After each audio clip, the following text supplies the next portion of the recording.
What happened to the man who shook my daughter? That's what I'm going to answer in this video. And if you want this full story, I'm going to start with this because there's no way I can include all the details. I have a book on Amazon called Going Through Trials with God, 7 Lessons Learned Through Shaken Baby Syndrome. I walk through the whole story and I give you some tips on how to go through your own trials, with God, and give you some different tools and strategies to do that. You can find that on Amazon under Sierra Cook as well. So, to the story here. What happened to him? Okay, first of all, no, he did not go to jail. I get that question, probably hundreds of comments on every video that I post. He did not go to jail, unfortunately. And it's not from lack of trying, from lack of, just me saying, oh, he's fine, he doesn't need to go to jail. That's not what happened. He is out there, yes, free, doing whatever he wants. I haven't heard from him in years. I don't know what he's doing. I do pray and hope to God that he is not having any more children.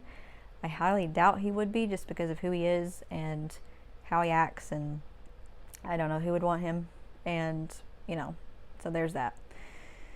But so he shook our 3-month-old daughter, and we went to court over the situation, and the court system kind of failed us in a way. They did protect her some. We had 2 children. The second baby was the one who was shaken. And so after that, we went to court.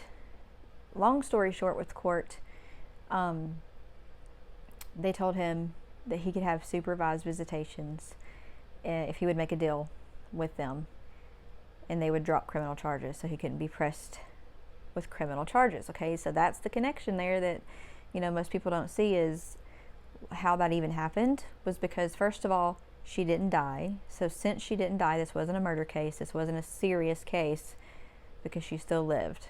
It was just a small minor abuse to the court's, opinion. And even though it destroyed her life, and she did ultimately die from it, which is a different story, because another question is, well, if she died from her initial injuries, she died at like 3.5 years old, then why couldn't he be pressed for murder charges at that point? Okay, I'll get to that. But, so the court said, you can have supervised visits, and that's it. You can't have any other custody. You can't see them overnight, whatever. So, that was their way of protecting her, because if we had taken that to trial, then if we had lost, if her case, her attorneys had lost, it would have been like nothing ever happened, and he would have gotten custody of them, just like a regular divorce, because we were going through a divorce.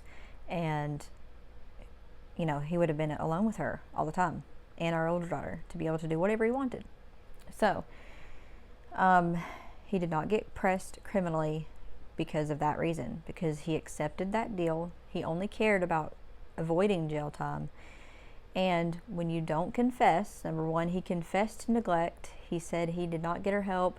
He let her lay there and have seizures for 10 hours, a stroke, all of that. He let her lay there. He did not get her any help. And he wasn't even the one who ended up taking her to the hospital, because he was alone with her overnight, and that's when all of that happened. So, he was pressed basically for neglect, which means you can take the custody and make it the supervised visits only. So that's what happened to him. That was his punishment, was supervised visits only. So for about once a month, for about I think it was a year, I would meet him in a public place for him to have a supervised visitation. He still had that right.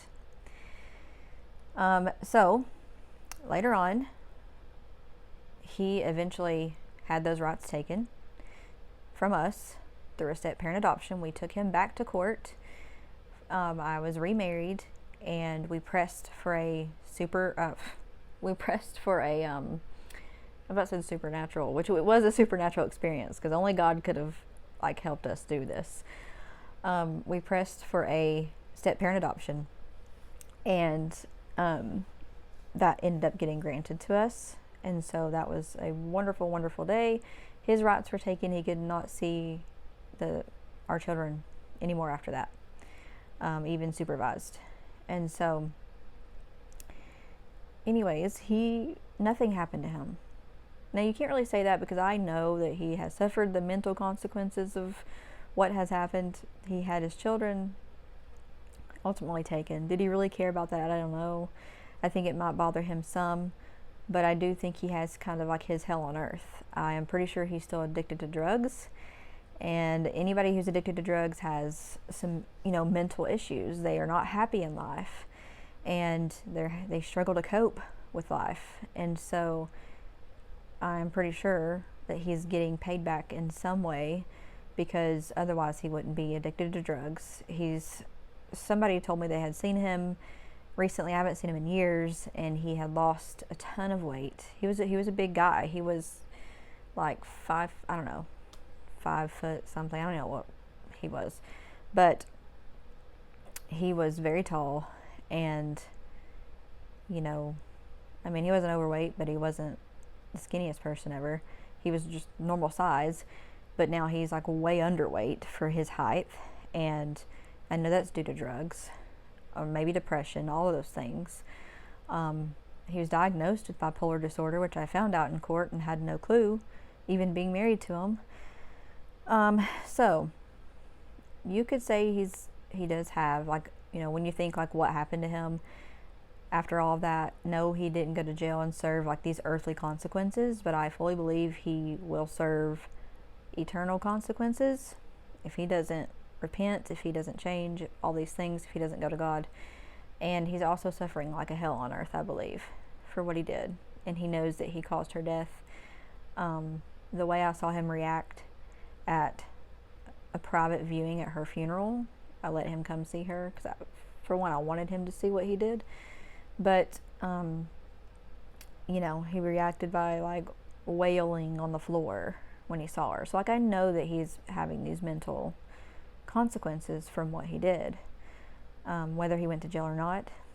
But anyway, so that's answering that question of what happened to the man who shook my daughter.